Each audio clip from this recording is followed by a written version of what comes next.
Gəldim deyəndə. Mən bax F9, burada 1S2, 2S2, 2P5.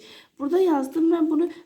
Bu yəni fosfor qeyri-metal. Fosfor qeyri-metal, deyilmi?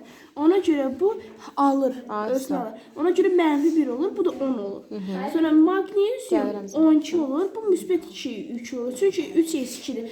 Bu ona görə alıb verir. O burada da 10 olur. Bəli, verəndə oktete Bu da gəlir. ne ona tamamlanır? Yəni ne ona? Aysa, yəni burada nə, bax -1 ilə -2 arasında nə yaranacaq? İyon rabitəsi. İyon rabitəsi yaranacaq. Aha.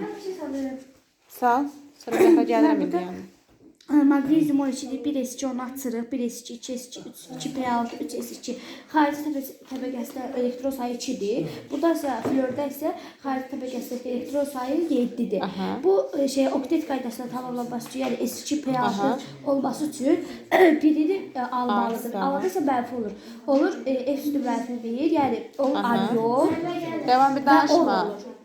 Elektron 10 olur. Magnezyumda isə ikisini verməlidir ki, ona tamamlansın. Bu da oktete tamamlansın. Ona görə ikisi de reyona gəlir. Aysa, tamamilə doğrudur.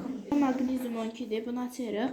Magnezyum da metaldır. Metallar da verir deyə ikisini verir. Özünü təsirsiz qaza neona bənzədir. O da magnezyum müsbət 2 olur.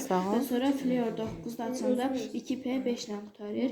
Qeyri-metallar da alınır deyə bir dənəsini alır. Özünü təsirsiz qaza bənzədir. Ona görə də mənfi. Ay sağ ol. Filan Zəhra başı sağlıqlı yaxşı. Aynen, baxın burada magnezyum. Magnezyum. Bəli, magnezyum 12 dənədir. Burada ikisini azaldır və burada qalır 10 dənə. Burada da birini alır, qalır. -1 elə, -1. Bu da 10 olur. İndi mənfi ilə müsbət arasında hansı rabitə yaranacaq?